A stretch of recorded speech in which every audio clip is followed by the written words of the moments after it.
Allamal Qur'an, khalaqal insana 'allamahul bayan. Wassalatu wassalamu ala asyrafil anbiya'i wal mursalin wa ala alihi wa sahbihi ajma'in wa man tabi'ahum bi ihsan. Amma ba'd. Alhamdulillah, rahmatullahi alaikum. Pada kesempatan hari ini kita lanjutkan pembahasan, masih di pembahasan Makkiyah Madaniyah. Ini tepatnya pada Fawaidul Ilmi bil Makki wal Madani dari kitab Mabahis fi Ulumil Quran karya Syekh Mana Khalil Al-Qattan. Mungkin 1-2 kali lagi ya pembahasan baru tuntas ya pembahasan ini. Halaman 55. Fawaidul ilmi bil Makki wal Madani. Faidah ilmu Makki Madani. Apa sih gunanya ya kita belajar ilmu ini? Yang pertama, al-isti'anatu bihi fi tafsiril Quran, untuk membantu dalam penafsiran Al-Quran. Jadi untuk membantu penafsiran Al-Quran. Fa inna ma'rifata mawaqi'in nuzuli tusa'idu ala fahmil ayati wa tafsiriha tafsiran sahiha. Mengetahui mawaqi', ya, waktu, tempat turunnya ayat itu akan membantu dalam memahami ayat itu dan menafsirkannya dengan penafsiran yang sahih. Karena kita jadi tahu latar belakang konteks sosialnya itu seperti apa. Oh, ini turun karena pertanyaannya begini, ya, ini turun karena menyikapi peristiwa begini, ya, dan sebagainya. Wa in kanatil ibratu bi umumil lafzi la bi khususus sabab. Nah, tapi perlu dicatat bahwa ya meskipun al-ibrah wa in kanatil ibrah yang menjadi patokan itu adalah bi umumil lafzi la bi khususis sabab. Adalah keumuman lafaz, bukan kekhususan sebab. Ini kaidah yang masyhur ya. Ini juga perlu dicamkan bahwa memang Makki Madani itu membantu kita dalam memahami latar belakang turunnya ayat. Makanya nanti berkaitan erat juga dengan ilmu asbabun nuzul ya, insyaallah nanti ada pembahasan sendiri. Tetapi sekali lagi yang menjadi patokan itu adalah keumuman lafaznya, bukan kekhususan sebabnya. Khusus ya, sebabnya itu bisa saja khusus, latar belakang sosialnya bisa saja khusus, tetapi keumuman maknanya bisa mencakup hal-hal yang lain.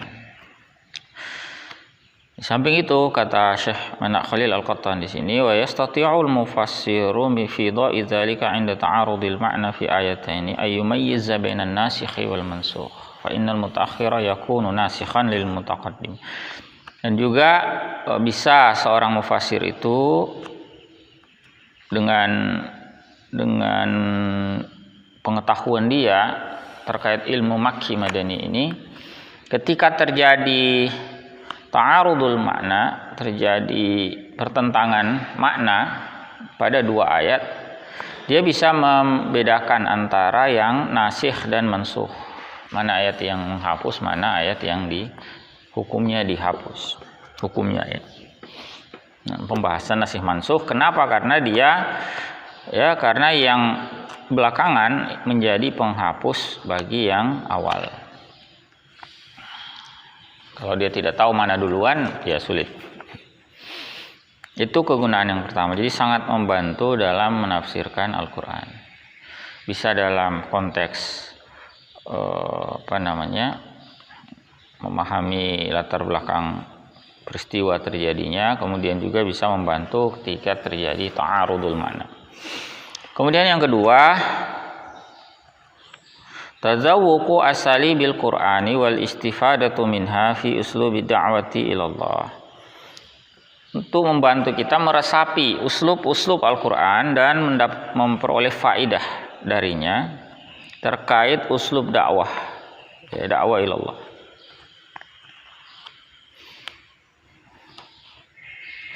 Fa inna likulli maqamin maqalan. Karena bagi setiap maqam, bagi setiap kondisi itu ada ucapan yang sesuai. Bagi setiap kondisi ada ucapan yang sesuai. Wa mura'atu muqtadal hali min akhassi ma'anil balaghah. Dan memperhatikan konteks, ya. Muqtadal hal, memperhatikan konteks yang terjadi itu termasuk kekhususan ma'anil balaghah. Jadi bisa membantu kita untuk lebih mendalami makna yang tersirat ya di dalam ayat Al-Qur'an. Karena kita memahami konteksnya. Ya, muqtadal hal.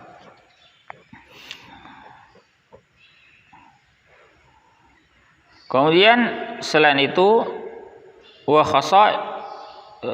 khasaisu uslubil makki fil Qur'ani wal madani minhu tu'ti darisa manhajan li tara'iqil khitabi fi da'wati ila Allah bima yulaimu nafsiyatal mukhatab. Selain itu, kata beliau di sini, kekhususan ya, atau karakteristik uslub makki ya yang ada dalam Al-Qur'an dan juga yang Al-Madani itu nanti ada karakteristiknya di belakangnya. Bagaimana kita bisa membedakan secara praktis mana ayat-ayat atau surah-surah makkiyah, mana yang madaniyah. Itu bisa membantu atau memberikan kepada pelajar manhaj ya, satu metode untuk mengetahui, mengenali jenis-jenis seruan dalam dakwah ilallah sesuai dengan psikologis orang yang diseru. Ya. Makanya uslubnya misalnya yang makkiyah itu ya lebih khas untuk orang-orang yang diajak beriman. Sementara untuk madaniyah itu kita bisa rasakan khas untuk orang-orang yang sudah beriman tapi diajak untuk iltizam, berpegang kepada hukum syara. Selain itu wa yatamallaku alaihi lubbuhu wa masyairuh. Dia bisa memiliki konstruksi pemikiran dan perasaan ya yang tepat, yang sesuai. Wa yu'aliju fihi dakhilatahu bil hikmatil balighah, dan bisa menyelesaikan persoalan dengan hikmah yang al-balighah ya, dengan hikmah yang tepat ya. Wa likulli marhalatin min marahilid da'wati mawdu'atuha wa asalibul khitabi fiha. Masing-masing marhalah dakwah, tahapan dakwah itu masing-masingnya punya topik ya dan uslub khitab yang sesuai. Nanti pembahasan tentang hukum ya tentu akan berbeda ya dengan pembahasan tentang pembentukan akidah. Gimana mengkritisi adat tradisi yang bertentangan dengan Islam yang sudah berakar di tengah-tengah masyarakat Arab pra-Islam, itu berbeda dengan ayat-ayat yang turun untuk menunjukkan visi peradaban yang baru. Kama yakhtaliful khitabu bi ikhtilafi anmatin nasi wa mu'taqadatihim wa ahwali bi'atihim. Sebagaimana juga seruan itu berbeda-beda ya, dengan berbedanya unsur ya atau kelompok sesuai dengan keragaman manusia, keyakinan dan juga faktor sosial lingkungan mereka. Wa yabdu hadza wadihan jaliyan bi asalibil Qur'anil mukhtalifati fi mukhatabatil mu'minina wal musyrikina wal munafiqina wa ahlil kitab. Ini bisa terlihat jelas ya dengan bagaimana uslub Al-Qur'an itu beragam dalam menyeru orang-orang mukmin, orang-orang musyrikin, orang-orang munafik dan orang-orang ahlul kitab. Itu berbeda. Orang-orang mukmin itu relatif tidak banyak argumentasi. Karena memang mereka adalah orang-orang yang mengimani. Sementara orang-orang musyrikin itu argumentasinya banyak tapi berkisar kepada aspek penolakan mereka. Misalnya mereka menolak keimanan kepada hari akhir ya. dan sebagainya. Nah, uslub untuk orang-orang munafik beda lagi. Orang-orang munafik itu lebih pada membongkar apa yang mereka sembunyikan. Ya, karena secara zahir orang-orang munafik ini menampakkan bahwa mereka itu layaknya orang-orang mukmin, tapi mereka menyembunyikan hal buruk ya di balik itu. Nah, hal-hal buruk ini yang kemudian diungkap. Ya. Nah, beda lagi dengan ahlul kitab. Ya, bentuk dialognya atau khitabnya itu lebih pada upaya untuk meluruskan keyakinan menyimpang mereka seputar apa yang telah disimpangkan ya dalam agama tersebut. Ya, misalnya tentang akidah trinitas, tentang bahwa Al-Masih itu adalah makhluk Allah Subhanahu wa taala di antara nabi-nabinya ya. Ya, dan seterusnya. Jadi ada perbedaan uslub ya dalam sesuai dengan objek dakwahnya. Dan itu bisa kita lihat sangat jelas dalam uslubnya ayat-ayat Makki Madani. Kemudian yang terakhir ini juga penting dalam kaitannya dengan al-wuqufu 'ala siratin nabawiyyati min khilalil ayatil qur'aniyah. Jadi untuk membantu kita mengetahui makna sirah nabawiyah. Sirah nabawiyah itu kan banyak yang berkaitan erat dengan ayat-ayat Al-Qur'an. Karena dia turun ayatnya itu ketika Nabi SAW masih hidup. Ya, dan itu sangat erat sekali kaitannya. Ya, fa inna tatabu'al wahyi ala Rasulillah sallallahu alaihi wasallam sayyiru tarikh ad-da'wati bi ahdatsiha fil ahdil makki wal ahdil madani munzu bada'il wahyi hatta akhiri ayatin nazalat. Analisis wahyu terhadap Rasulullah sallallahu alaihi wasallam atau juga bisa berarti turunnya wahyu itu secara bertahap itu kepada Rasulullah SAW itu juga seiring dengan tarikh dakwah ya, seiring dengan tarikh atau sejarah, aspek sejarah dari dakwah itu dengan ragam peristiwanya di masa Makki, di fase Makki dan juga di fase Madani, sejak dimulainya wahyu awal hingga akhir ayat yang diturunkan. Nah, kalau kita baca di kitab sirah misalnya tentang bagaimana awal-awal wahyu itu turun, nah, kita jadi bisa lebih memahami ketika kita tahu memang ini ayatnya Makkiyah ya, diturunkan dalam kondisi Nabi Shallallahu Alaihi Wasallam sesuai dengan keadaan awal. Jadi misalnya ada peristiwa Nabi itu, kalau wahyu pertama kan jelas ya, wahyu kedua misalnya kalau kita mengikuti pandangan yang menyatakan wahyu kedua itu misalnya surah Al-Qalam atau surah Al-Muzammil. Nah, itu atau Al-Mudaththir juga ada yang mengatakan begitu. Jadi itu cerita di mana Nabi Shallallahu Alaihi Wasallam pulang ke rumahnya kemudian minta kepada istrinya untuk diselimuti. Ya. Dan seterusnya. Ya, lalu turunlah ayat-ayat tersebut. Jadi itu sangat membantu kita. Ya, atau misalnya dalam konteks perjanjian Hudaybiyah, ayat-ayat yang turun saat itu juga sangat berkaitan erat, ya, memudahkan kita, membantu kita memahami sirah nabawiyah. Ya. Bagaimana misalnya kekecewaan sahabat usai perjanjian Hudaybiyah itu karena merasa ada klausul-klausul di dalam perjanjian itu yang menguntungkan orang-orang kafir tetapi merugikan kaum muslimin. Ya. Tapi ternyata disebut oleh Allah Subhanahu wa taala sebagai fatham mubina ya, dalam perjalanan pulang dari Hudaybiyah ke Madinah itu turun ya, beberapa ayat awal dari surah Al-Fath ya.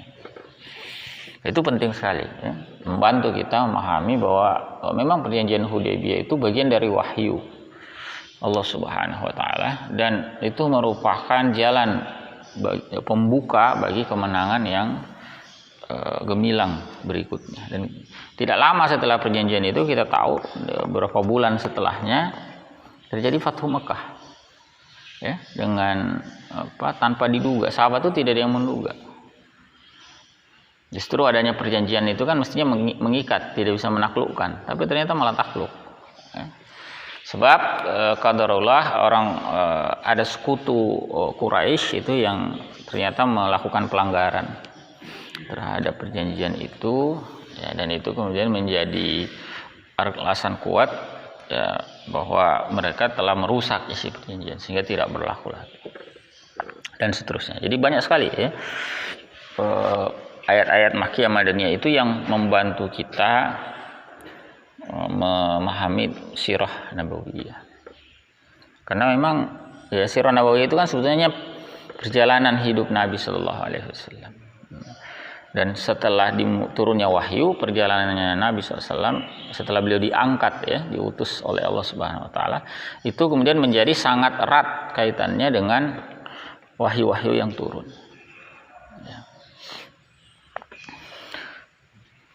Kemudian beliau mengatakan wal Qur'anul Karim huwal marja'ul asil li hadhihi sirati allati la yad'u majalan lisyakki fi marwi an ahli siyar muwafiqan lah wa yaqta'u dabirul khilafi 'inda ikhtilafi riwayat.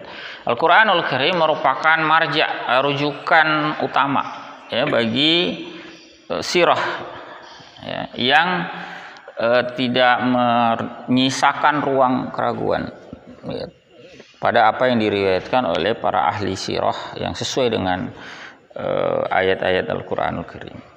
Dan itu akan memutuskan adanya khilaf ketika terjadi perbedaan riwayat. Ya. Kadang-kadang sirah itu kan bagian dari hadis sebetulnya. Ya. Bagian dari hadis. Nah, periwayatan hadis itu kadang memang dia valid, ya, misalnya sahih. Ya, kadang juga dia tidak sampai derajat itu, ya, karena beragamnya kualitas periwayat. Misalnya ada yang terputus, ya, ada yang periwayatnya bermasalah dari sisi kesolehannya atau dari sisi kecermatan dalam menukil dan sebagainya. Nah, ayat-ayat Al-Quran itu bukti sirah yang paling valid karena periwayatannya mutawatir. Jadi kalau ayat Al-Quran itu menceritakan perihal Nabi Shallallahu Alaihi Wasallam, misalnya bagaimana dialog Nabi Shallallahu Alaihi Wasallam dengan orang-orang musyrikin, dengan orang-orang ahlul kitab dan sebagainya, maka itu menjadi sumber sirah nomor satu, ya, jauh di atas riwayat-riwayat yang lain itu. Karena periwayatan Al-Quranul Karim itu mutawatir. Ya, sementara periwayatan sirah secara umum itu adalah periwayatan yang sifatnya ahad. Nah, kalau terjadi ikhtilaf, lalu kita butuh untuk melakukan tarjih atas mana yang sirah yang lebih sesuai, tentu patokan utamanya adalah Al-Quranul Karim. Ya, itu diantara fungsi penting, ya, dari memahami Makki Madani. Ya, Makki Madani itu kan sangat membantu kita. Hanya saja memang harus dipahami bahwa tidak semua fragmen sirah Nabi SAW itu tercakup dalam ayat-ayat Al-Quran. Ya, banyak juga ayat Al-Quran itu tidak merepresentasikan seluruh peri kehidupan Nabi SAW sejak diutusnya beliau. Ya. Makanya juga kajian terhadap periwayatan sirah yang lain itu penting. Ya. Tetapi yang menjadi sumber pokoknya tetap Al-Quran. Ya.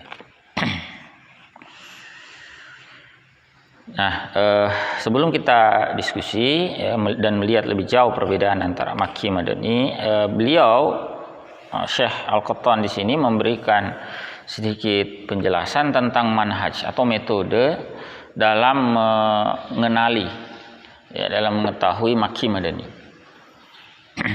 Ma'rifatul Makki wal Madani wa bayanul farqi bainahuma, dan penjelasan perbedaan di antara keduanya. Jadi pengetahuan tentang Makki Madani dan penjelasan tentang perbedaan di antara keduanya. Ini kaitannya dengan metode, ya. I'timadul ulama'i i'tamadul ulama'u fi ma'rifatil Makki wal Madani ala manhajaini asasiyain. Ya, ulama itu berpedoman dalam pengetahuan atau untuk mengetahui Makki Madani ini dengan dua manhaj, ya, dua metode yang asasi. Ini dua metode pokok. Yang pertama itu al-manhaj simai naqli, manhaj simai ya naqli. Sima' ini artinya memang dia didasarkan pada pendengaran, periwayatan, ya, dan dinukilkan, jadi riwayat, ya, dengan informasi yang diriwayatkan, disandarkan pada itu. Ada lagi manhaj yang kedua, wal manhajil qiyasil ijtihad, manhaj qiyasi ijtihadi. Jadi menggunakan analogi, ya, menggunakan argumentasi rasional. Dua memang, ya. Bagaimana penjelasan detailnya? Wal manhajus sima'in naqli, manhaj sima'i an-naqli itu yustanadu ila riwayatis sahihati 'anis sahabati alladziina 'asarul wahyi wa syahadu nuzulah. Itu bersandar pada atau disandarkan pada riwayat yang sahih dari sahabat yang semasa dengan wahyu, hidup di masa turunnya wahyu, menyaksikan turunnya, atau anit tabi'in alladzina talaqaw 'anis sahabati wa sami'u minhum kaifiyatan nuzuli wa mawaqi'ahu ahdatsa. Atau bisa juga riwayat itu dari tabi'in yang bertalaki dari sahabat atau yang menerima dari sahabat, ya, mendengar dari mereka bagaimana kaifiyat turunnya dan juga mawaqi', ya, waktu tempat turun ayat, juga ahdas, peristiwa-peristiwa yang ada di sekitarnya. Ini cara yang pertama, manhaj yang pertama. Dan wa ma'zamu ma warada fil makki wal madani min hadzal qabil. Beliau menegaskan bahwa mayoritas yang ada dalam pembahasan makki madani itu dari cara ini. Jadi ditetapkannya oleh para ulama bahwa surah ini surah makkiyah, ini surah madaniyah, atau ayat ini makkiyah, ayat ini madaniyah, itu banyak menggunakan, dominannya menggunakan manhaj ini berdasarkan riwayat, ya. Baik itu dari kalangan sahabat maupun dari kalangan tabi'in, ya. Tabi'in juga dapatnya riwayat. Wa fil amsilatis sabiqati khairu dalilin ala dzalik. Ya, pada contoh-contoh lalu itu ada, ya, merupakan khair dalil, ya, bukti yang paling baik yang menunjukkan hal itu. Jadi yang lalu itu kita lihat ada banyak contoh, ya. Tetapi disandarkan pada riwayat, ya. Misalnya Aisyah bercerita, ya, bahwa ayat tentang hadisul ifki itu turun, ya, pada saat musim dingin misalnya, ya, begini dan begini, ya. Kemudian jadi itu riwayat, ya, berdasarkan riwayat. Nah, kebanyakan pembahasan makki madani itu ditetapkan berdasarkan cara ini, dan memang cara ini yang paling sesuai, paling valid, ya. Karena sumbernya itu dari sahabat yang memang menyaksikan, merasakan sendiri periode turunnya wahyu itu. Ya, tidak jarang bahkan wahyu itu turun berkaitan dengan mereka, terkait diri mereka sendiri. Ya. Atau riwayatnya dari tabi'in yang memperoleh itu dari sahabat. Wa qad hafalat biha kutubut tafsir bil masuri wa muallafat wa asbabin nuzuli wa mabahis ulumil Qur'an. Awalam yarid an Rasulillah sallallahu alaihi wasallam syai'un fi dzalik. Ya, dan penuh kitab-kitab tafsir itu dengan riwayat bil masur. Ya, bahkan ada kitab tafsir khusus itu ditulis oleh para ulama, ya, isinya masur. Nah, di antara yang terkenal misalnya karya Imam Suyuti, ya, itu menulis kitab Ad-Durrul Mansur, ya, itu isinya riwayat-riwayat. Jadi bukan hanya makki madaninya, tetapi pemaknaan ayat pun berdasarkan riwayat. Di sahabat ini memaknainya begini, tabi'in ini memaknainya begini. Dari mana kita tahu tabi'in ini atau sahabat ini memaknainya demikian? Karena ada diriwayatkan dari ini, ya, bahwa makna ayatnya adalah begini, ya, dan seterusnya. Jadi kebanyakan itu, ya, berdasarkan manhaj ini. Wa mu'allafat asbabun nuzul, demikian pula dengan kitab-kitab yang disusun tentang asbabun nuzul. Itu kan didominasi oleh riwayat, ya, di dalam kitab-kitab itu. Demikian pula membahas ulumul Quran, ya, pembahasan ilmu-ilmu Al-Quran juga kan didominasi oleh manhaj ini. Yang pertama yaitu sima'in naqli. Walam yarid an Rasulillah sallallahu alaihi wasallam syai'un fi dzalik, dan tidak terdapat atau tidak ada dari Rasulullah sallallahu alaihi wasallam sesuatu pun tentang itu. Maksudnya itu Nabi SAW tidak menyatakan bahwa ini surah Makkiyah, ini surah Madaniyah, tidak. Ya, tetapi itu hasil simpulan yang disampaikan oleh para ulama setelah mengkaji, ya, berbagai sumber. Jadi kalau dicari hadisnya tidak disebutkan, ya. Haitsu innahu laisa minal wajibati allati tajibu 'alal ummati illa bil qadari alladhi yu'rafu bihi an-nasikh wal mansukh. Karena memang bukan menjadi kewajiban atas umat, ya, kecuali sekedar untuk mengetahui, ya, mana nasikh dan mana mansukh. Artinya urgensi dari sisi misalnya apa makna atau apa hukum yang terkandung, sebetulnya tidak begitu penting, ya. Karena pembahasan Makki Madani tadi kan faidahnya lebih pada apa? Membantu menafsirkan Al-Quran, ya, kemudian juga untuk meresapi uslub, ya, gaya bahasa yang digunakan oleh Al-Quran, lalu juga membantu untuk memahami sirah Nabawi. Itu, ya, sederhananya. Ini yang dikatakan oleh Al-Qadhi, ya. Qala Al-Qadhi Abu Bakrin Muhammad bin Thayyib Al-Baqillani fil Intisar, ya, dalam Al-Intisar, ya, sebagaimana dikutip oleh As-Suyuti dalam Al-Itqan, ya. Innama yurja'u fi ma'rifatil makki wal madani li hifdzis sahabati wat tabi'in. Tidak lain yang dirujuk dalam ma'rifah atau pengetahuan Makki Madani ini berdasarkan hafalan sahabat dan tabi'in. Maksudnya riwayat dari mereka. Walam yarid an Rasulillah sallallahu alaihi wasallam fi dzalika qaulun li annahu lam yu'mar bih. Dan memang tidak terdapat dari Rasulullah sallallahu alaihi wasallam terkait hal itu satu qaul pun. Ya, karena memang beliau tidak diperintahkan untuk itu.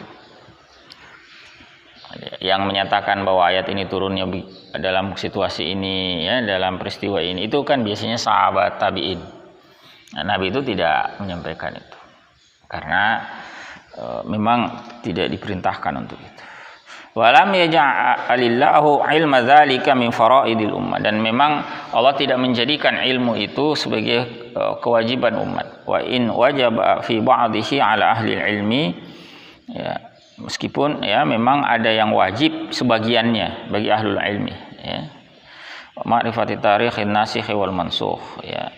Seperti misalnya ma'rifah, ya, pengetahuan tentang sejarah nasikh wal mansukh, ya. Ada yang penting dari sisi itu. Faqad yu'rafu dzalika bi ghairi nassir rasul, dan itu memang bisa diketahui, ya, dengan selain nas rasul. Jadi nanti ada sendiri juga nanti pembahasan di belakang tentang nasikh mansukh, tapi sederhananya begini. Nasikh mansukh itu kan bagaimana kita, diantara faktor pentingnya adalah kita mengetahui mana yang lebih dahulu turun, mana yang belakangan. Kadang-kadang hadisnya itu tidak ada, atau hadis juga ada kadang. Jadi ada yang disebutkan dalam hadis Nabi sallallahu alaihi wasallam bahwa disebutkan bahwa ini lebih turuan, ini lebih belakangan. Tapi ada juga yang tidak. Nah, kalau tidak diketahui dari situ, maka bisa juga diketahui dari keterangan para sahabat, ya, ridwanullahi alaihim, atau keterangan tabi'in yang mendapatkan riwayat dari sahabat. Sehingga bisa mereka berkata bahwa ayat ini turun ketika kami begini, ya, dahulu, setelahnya turun lagi ayat ini. Jadi kita tahu mana yang belakangan, mana yang lebih dahulu. Nah, itu kan kepentingannya untuk bisa menetapkan mana yang menjadi nasikh, mana yang menjadi mansukh. Ya. Kemudian cara yang kedua, wal manhajul qiyasiyul ijtihad. Manhaj qiyasiyul ijtihad yang sifatnya qiyas ijtihad. Jadi bukan berdasarkan riwayat, menetapkan ini Makki Madani bukan berdasarkan riwayat, tetapi berdasarkan penalaran. Nah, dengan qiyas ijtihadi. Meskipun ini tidak banyak, ya. Ini dilakukan dengan melihat karakteristik. Jadi berdasarkan riwayat tadi kan dapat ini yang Makkiyah, ini Madaniyah. Tapi kan tidak semua riwayat itu juga ada gitu. Tidak semua juga periwayatan itu ada. Sehingga ada surah atau ayat yang lain itu kemudian ditetapkan berdasarkan qiyas ijtihadi. Yang ilmunya itu diambil dari tadi itu metode pertama. Kalau sudah ketahuan ini Makki Madani, ini Makki surahnya, ini atau ayatnya Makkiyah, ini Madaniyah. Lalu kemudian para ulama itu melihat ada nggak kekhususan yang Makkiyah itu, yang Madaniyah itu, ada nggak karakteristik yang misalnya dari sisi redaksional, ada nggak perbedaan mendasar redaksi ayat-ayat atau surah-surah Makkiyah dengan redaksi ayat-ayat atau surah-surah Madaniyah dari periwayatan yang ada tadi. Oh ternyata ketemu ada begini beda. Misalnya kebanyakan ayat-ayat Makkiyah itu menyeru tentang tauhid, menyeru tentang ya ayuhan nas misalnya ya. Sementara ayat-ayat Madaniyah itu kebanyakan tentang hukum-hukum syariat, tentang hudud ya, tentang perincian yang lain ya. Biasanya ya ayyuhallazina amanu. Nah, dari situ kemudian digunakanlah kias itu terhadap surah atau ayat lain yang tidak ada riwayat dengan melihat karakteristik itu. Oh ini ada ayat yang berbicara tentang hudud atau berbicara tentang rincian hukum syariat, tapi tidak ada riwayat yang menyatakan ini Makkiyah atau Madaniyah. Nah, akhirnya kemudian dianalogikan. Oh biasanya kalau ayat-ayatnya tentang ini Madaniyah. Atau isinya dialog dengan ahlul kitab, tidak ditemukan riwayatnya ini Makkiyah atau Madaniyah. Akhirnya kemudian dianalogikan. Oh biasanya kalau diskusi dengan ahlul kitab itu ayat-ayatnya Madaniyah, berkaca pada hasil yang didapatkan dari manhaj yang pertama. Yustanadu ila khasaisil Makki wa khasaisil Madani. Ini disandarkan kepada karakteristik Makki dan karakteristik Madani. Khasais ya, yang merupakan kekhususan, kekhasan masing-masing. Fa iza warada fi suratil Makkiyah, ya, ini contoh ya. Jika terdapat dalam surah Makkiyah itu ayatun tahmilu tabi'at tanzilil Madani yang membawa tabiat tanzil Madani, yang jadi dia surah Makkiyah ya, tetapi ternyata surah Makkiyah itu berarti biasanya kan berisi kisah-kisah umat-umat terdahulu. Misalnya surah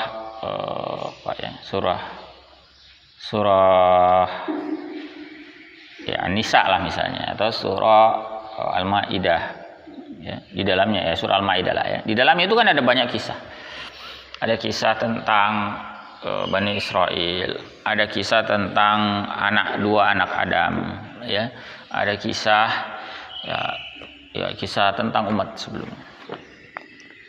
Padahal dia surahnya Makkiyah misalnya ya.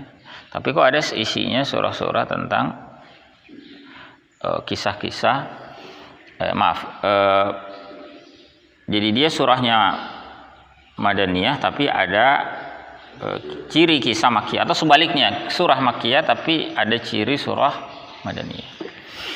Au tataman syai'an min hawadisi, atau dia mengandung sesuatu yang itu lazimnya merupakan peristiwa yang terjadi di Madinah. Nah, seperti tadi surah Al-Maidah ada dialog dengan ahlul kitab.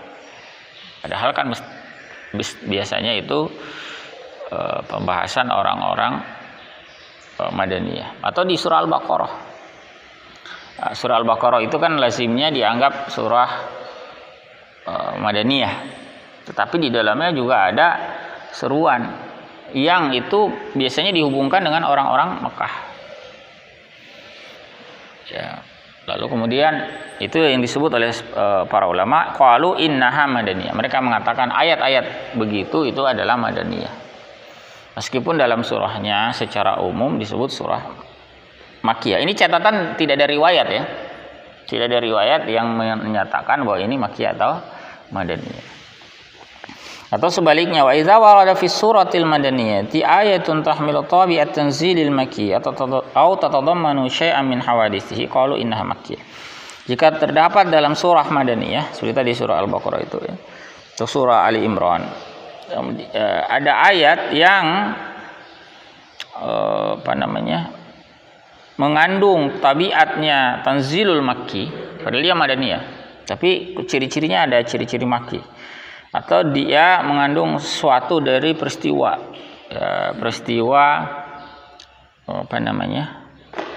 yang ada di Makkah, seperti yang kemarin dicontohkan itu surah Al-Anfal. Surah Al-Anfal itu ya ada di antara ayat-ayatnya yang seperti itu ya. Jadi di bagian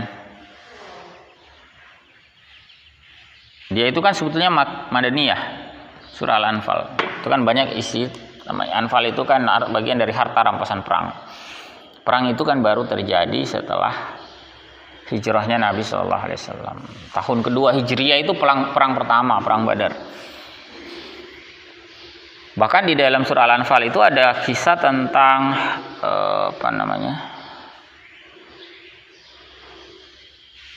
perang Hunain ya, dalam perang Yaumul Hunainin ya. Itu di surah Al-Anfal ya, kalau saya tidak salah ya.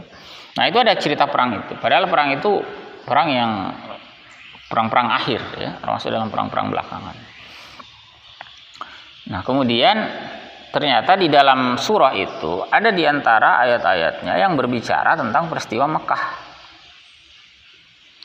Nah, misalnya bagaimana rencana buruk yang dilakukan oleh orang-orang musyrikin dalam pertemuan mereka di Darun Nadwah itu.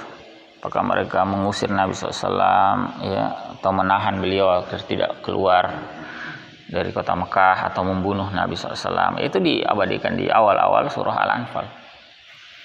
Nah, yang seperti inilah qalu innaha makkiyah. Mereka mengatakan ayat-ayatnya yang semacam ini makkiyah, meskipun dia ya ada di dalam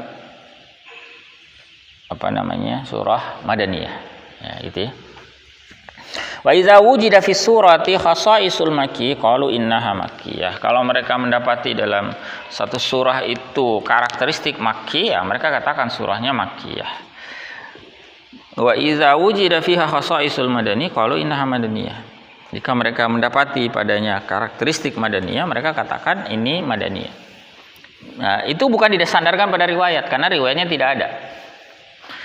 Wa hadza qiyasun ijtihadi ya, ini surat bentuk cara qiyas ijtihadi.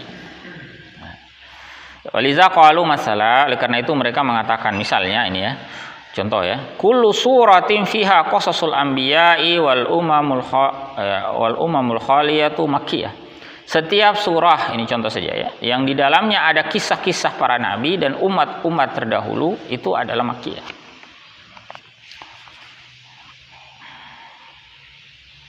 Wa kullu suratin fiha faridatun aw haddun madaniyah. Dan setiap surah yang di dalamnya ada kewajiban, misalnya kewajiban puasa, kewajiban haji dan sebagainya, atau ada had, misalnya had pencuri, had orang yang berzina ya, itu adalah madaniyah dan seterusnya.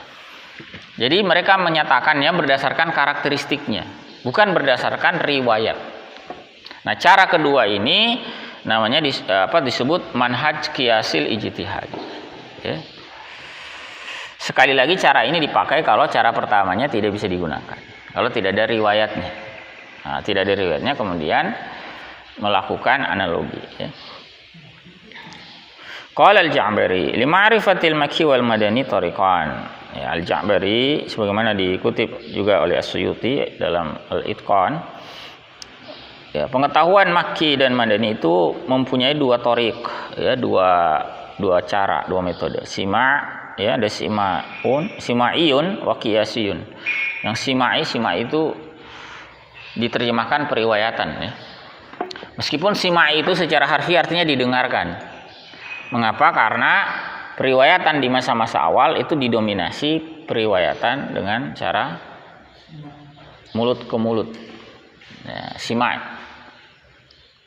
Ya, disampaikan secara lisan. Belakangan saja itu baru mulai banyak periwayatan tertulis. Kalau dulu kan transmisi informasi itu didominasi oleh transmisi lisan, ya, didengarkan. Makanya istilahnya sima'i. Ada juga cara yang kedua wa qiyasi, ya. Wala syakka anna sima'i yu'tamadu 'ala an-naqli wal qiyasi yu'tamadu atau ya'tamidu, ya.